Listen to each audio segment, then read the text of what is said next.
Hello everyone, welcome to my channel. இன்னைக்கு நாம standard 12th physics unit number 1 எலக்ட்ரோஸ்டாட்டிக்ஸில் example 1.15 வந்து பார்க்க போகிறோம். கொஷின் என்ன கொடுத்துருக்காங்கன்னு பார்த்தீங்கன்னா 4 சார்ஜஸ் வந்து கன்சிடர் பண்ணுறாங்க. அந்த 4 சார்ஜஸுமே வந்து ஒரு ஸ்கொயரோட கார்னர்ஸில் வந்து ப்ரெசென்ட் ஆயிருக்குன்னு சொல்லியிருக்காங்க.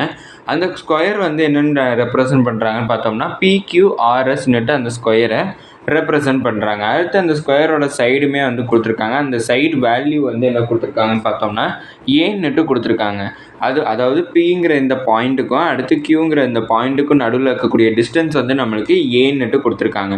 அடுத்து நம்மளுக்கு ஒரு ஃபிகர் வந்து கொடுத்துருக்காங்க. அந்த ஃபிகரை வந்து கன்சிடர் பண்ண சொல்லியிருக்காங்க. அந்த ஃபிகரை வந்து கன்சிடர் பண்ணி பார்த்தோம்னா பிங்கிற பாயிண்டில் வந்து எனக்கு பாசிட்டிவ் சார்ஜ், அடுத்து கியூங்கிற பாயிண்டில் வந்து எனக்கு நெகட்டிவ் சார்ஜ், அதுக்கப்புறம் ஆறுங்கிற பாயிண்டில் எனக்கு பாசிட்டிவ் சார்ஜ், எஸ்ஸுங்கிற பாயிண்டில் எனக்கு ஒரு நெகட்டிவ் சார்ஜ் வந்து கொடுத்துருக்காங்க. எல்லாத்துக்குமே நடுவில் இருக்கக்கூடிய டிஸ்டன்ஸ் வந்து எனக்கு ஏன்னுட்டு கொடுத்துருக்காங்க. இப்போ என்ன கண்டுபிடிக்க சொல்லியிருக்காங்கன்னா, இப்போ இந்த பிங்கிற பாயிண்டில் இந்த சார்ஜை கொண்டு வந்து வைக்கணும்னா அதுக்கு எவ்வளோ ஒர்க் வந்து நம்மளுக்கு தேவைப்பட்டிருக்குங்கிறத கண்டுபிடிக்க சொல்லியிருக்காங்க. அதே மாதிரி பிங்கிற பாயிண்ட்டுக்கு மட்டும் இல்லை, QRS இந்த பாயிண்ட்ஸில் தான் இந்த சார்ஜை பிளேஸ் பண்ணணும்னா அதுக்கு எவ்வளோ ஒர்க் வந்து தேவைப்பட்டிருக்கணுங்கிறத கண்டுபிடிக்க சொல்லியிருக்காங்க. அப்படின்னா நான் ஃபஸ்ட்டு என்ன கண்டுபிடிக்க போகிறேன்னா பிங்கிற பாயிண்ட் வந்து கண்டுபிடிக்க போகிறேன். பிங்கிற பாயிண்டில் வந்து நான் பார்த்தேன்னா நான் இப்போ பிங்கிற பாயிண்டில் தான் ஃபஸ்ட்டு வந்து ப்ளேஸ் பண்ணுறேன். பிங்கிற பாயிண்டில் ஃபஸ்ட்டு வந்து ப்ளேஸ் பண்ணுறப்ப எனக்கு QRSங்கிற பாயிண்ட்ஸ் வந்து இருந்திருக்காது. அப்படின்னா எனக்கு எந்த ஒர்க்குமே தேவையில்லை. அந்த பாயிண்டில் வந்து சார்ஜை ப்ளேஸ் பண்ணணும்னா எனக்கு எந்த ஒர்க்குமே தேவைப்பட்டிருக்காது. ஒர்க்கு வந்து தேவைப்படணும்னா எனக்கு QRSங்கிற அந்த பாயிண்ட்ஸில் இருக்கக்கூடிய சார்ஜ் வந்து ஏதாச்சும் எனக்கு இன்ஃப்ளூயன்ஸ் ஆச்சுன்னா தான் எனக்கு வந்து ஒர்க்கு தேவைப்படும். ஆனால் இந்த இடத்துல பார்த்தோம்னா பிங்கிற பாயிண்டில் தான் நான் ஃபஸ்ட்டு வந்து ப்ளேஸ் பண்ண போகிறேன். சார்ஜில் கிட்டக்க எந்த சார்ஜுமே கிடையாது. அப்போனா எனக்கு இதில் ஒர்க் வந்து தேவையே பட்டிருக்காது. நான் பிங்கிற பாயிண்டில் வந்து ஒர்க் வந்து பார்த்தோம்னா எனக்கு டோட்டலி 0ன்னுட்டு எனக்கு கிடச்சிருக்கு. அடுத்தது நான் கியூங்கிற பாயிண்டில் வந்து ஒர்க் வந்து எவ்வளோ தேவைப்படுங்கிறத பார்க்க போகிறேன். கியூங்கிற பாயிண்டில் வந்து பார்த்தோம்னா இப்போ எனக்கு இங்கே பிங்கிற பாயிண்ட்டு ஏற்கனவே இருக்குது. அப்படின்னா எனக்கு கியூங்கிற பாயிண்ட்டை வந்து ப்ளேஸ் பண்ணணும்னா எனக்கு ஒர்க் வந்து எனக்கு தேவைப்பட்டிருக்கும். ஒர்க் வந்து கண்டுபிடிக்கிறதுக்கு ஃபார்முலா வந்து இருக்குது. ஒர்க் வந்து கண்டுபிடிக்கிறதுக்கு இது கியூங்கிற பாயிண்டோட ஒர்க் வந்து கண்டுபிடிக்கிறனால WQன்னுட்டு எழுதிக்கிறேன். டபிள்யூவோட ஃபார்முலா ஒர்க்கோட ஃபார்முலா என்னென்னு பார்த்தோம்னா Q இன்ட்டு V, அதாவது எலக்ட்ரிக் பொட்டென்ஷியல். இதான் வந்து நம்மளுக்கு ஒர்க்கோட ஃபார்முலா. இப்போ கியூங்கிறது அங்கே பிளேஸ் ஆகிருக்கக்கூடிய சார்ஜை வந்து சொல்லுது. இந்த இடத்து கியூங்கிற பாயிண்டில் என்ன சார்ஜ் பிளேஸ் ஆகிருக்குன்னு பார்த்தோம்னா நெகட்டிவ் சார்ஜ், அதாவது -Q. அப்படின்னா WQ is equal to -Q. இங்கே இருக்கிறது கேபிட்டல் Q, இங்கே இருக்கிறது ஸ்மால் q. இந்த இடத்துல பார்த்தோம்னா நெகட்டிவ் சார்ஜ் இருக்கிறதுனால -Qன்னுட்டு நான் எழுதிட்டேன். இன்ட்டு அடுத்து என்ன பார்த்தோம்னா எனக்கு எலக்ட்ரிக் பொட்டென்ஷியலோட ஃபார்முலா எழுதிக்கிறோம். 1/4πε0 இன்ட்டு Q/R. ஆறுங்கிறது எனக்கு எதை டினோட் பண்ணுதுன்னு பார்த்தோம்னா டிஸ்டன்ஸை வந்து எனக்கு டினோட் பண்ணுது. இந்த எலக்ட்ரிக் பொட்டென்ஷியல் வந்து எதோடதுன்னு பார்த்தோம்னா ஃபஸ்ட், அதாவது பிங்கிற பாயிண்டில் இருக்கக்கூடிய சார்ஜோட எலக்ட்ரிக் பொட்டென்ஷியல். அப்படின்னா WQ is equal to -Q into 1/4πε0 into Q/R, அதாவது டிஸ்டன்ஸ் வந்து பார்த்தோம்னா A. அதனால் இங்கே ஏன்னு டினோட் பண்ணிக்கிறேன். அப்படின்னா WQ இஸ் ஈக்குவல் டு Qவையும் மல்டிப்ளை பண்ணால் எனக்கு Q² கிடச்சிருக்கும். இன்ட்டு 1/4πε0 இன்ட்டு ஏன்னுட்டு எனக்கு கிடச்சிருக்கு. ஃபைனலாக பார்த்தோம்னா எனக்கு அந்த Qங்கிற பாயிண்டில் அந்த நெகட்டிவ் சார்ஜை ப்ளேஸ் பண்ணணும்னா எனக்கு எவ்வளோ ஒர்க் வந்து தேவைப்பட்டிருக்குன்னு பார்த்தோம்னா -1/4πε0 இன்ட்டு Q²/Aங்கிற அமௌண்ட் ஆஃப் ஒர்க் வந்து எனக்கு தேவைப்பட்டிருக்குங்கிறத கண்டுபிடிச்சிருக்கோம். அடுத்து PQங்கிற பாயிண்ட்ஸ் வந்து கண்டுபிடிச்சிட்டோம். அடுத்து RSங்கிற பாயிண்ட் வந்து கண்டுபிடிக்கணும்.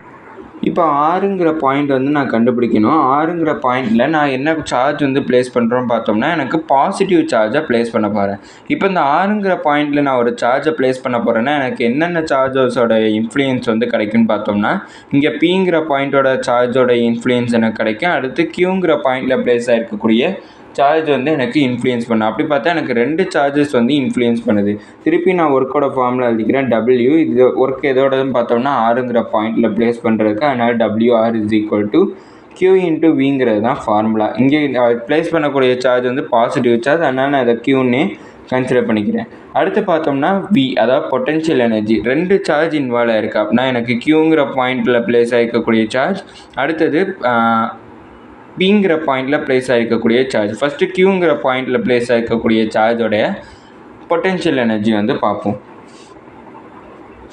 எலக்ட்ரிக் பொட்டென்ஷியல் வந்து பார்க்க போகிறோம். ஃபார்முலா எழுதிக்கிறோம் 1/4 எப்சிலான் நாட் இன்ட்டு இங்கே வந்து எனக்கு நெகட்டிவ் சார்ஜ், அதனால் -q எழுதிக்கிறேன். டிவைட் பை டிஸ்டன்ஸ் வந்து என்னென்னு பார்த்தோம்னா a இன்ட்டு இங்கே வந்து மல்டிப்ளிகேஷன் பண்ணல, அடிஷன் தான் பண்ணுறோம். ஏன் அடிஷன் பண்ணுறோன்னு பார்த்தோம்னா ரெண்டோட பொட்டென்ஷியல் எனர்ஜியை கேல்குலேட் பண்ணால் தான் எனக்கு டோட்டல் பொட்டென்ஷியல் எனர்ஜி வந்து கிடைக்கும். இப்போ இந்த ஆறுங்கிற பாயிண்ட்டுக்கும் பிங்கிற பாயிண்ட்டுக்கும் நடுவில் இருக்கக்கூடிய டிஸ்டன்ஸ் வந்து எனக்கு என்னென்னே கொடுக்கல. அதாவது எனக்கு டிஸ்டன்ஸோட பாத் வந்து இப்படி தான் வந்திருக்கும். அப்படின்னா எனக்கு டிஸ்டன்ஸோட வேல்யூவே எனக்கு கொடுக்கல. டிஸ்டன்ஸோட வேல்யூ கொடுக்கலங்கிறப்ப பார்த்தோம்னா இதை நான் இமேஜினரியாக பார்த்தோன்னா எனக்கு ஒரு ரைட் ஆங்கிள் ட்ரையாங்கிளை ஃபார்ம் பண்ணுது. ரைட் ஆங்கிள் ட்ரையாங்கிளை ஃபார்ம் பண்ணுதுங்கிறப்ப இந்த டிஸ்டன்ஸ் வந்து எனக்கு ஒரு ஹைப்போட்டினஸ்.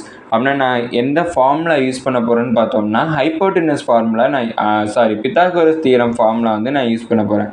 ஃபார்முலா என்னென்னு பார்த்தோம்னா hypotenuse square is equal to opposite square plus adjacent square.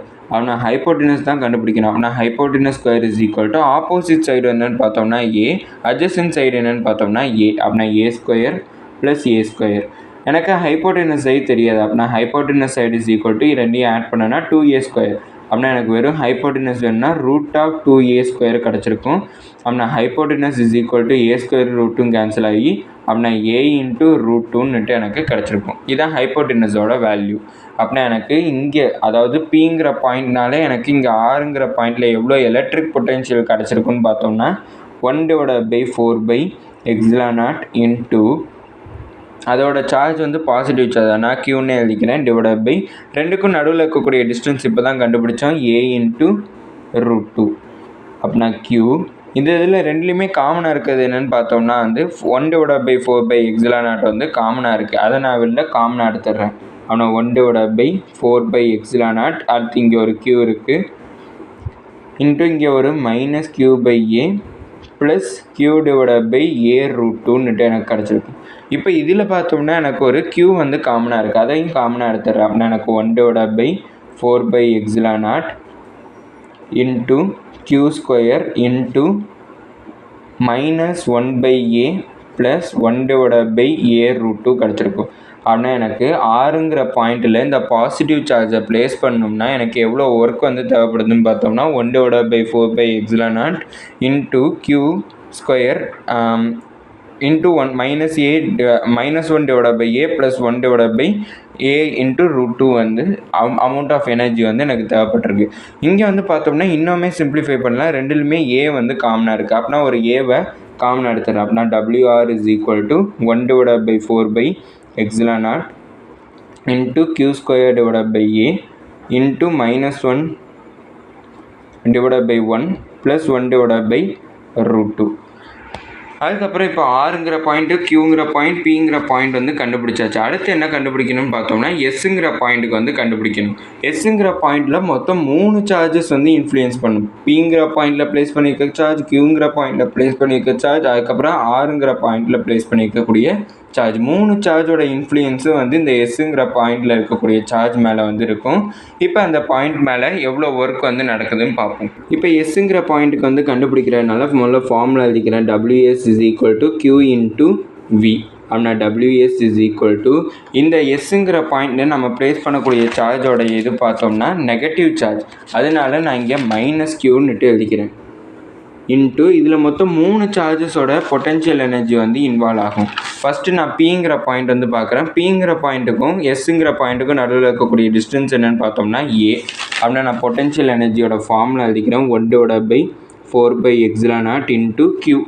இங்கே என்னென்னு பார்த்தோம்னா பாசிட்டிவ் சார்ஜ், அதனால் நான் க்யூன்னே எழுதிக்கிறேன். q டிவைட் பை டிஸ்டன்ஸ் வந்து a ப்ளஸ் அடுத்த பாயிண்ட் வந்து பார்க்குறேன். அடுத்த பாயிண்ட் வந்து என்னென்னு பார்த்தோம்னா ஆறுங்கிற பாயிண்டில் இருக்கக்கூடிய சார்ஜ் எவ்வளோ இன்ஃப்ளூயன்ஸ் பண்ணுன்னு பார்க்குறோம். அதுவும் பாசிட்டிவ் சார்ஜ் தான்.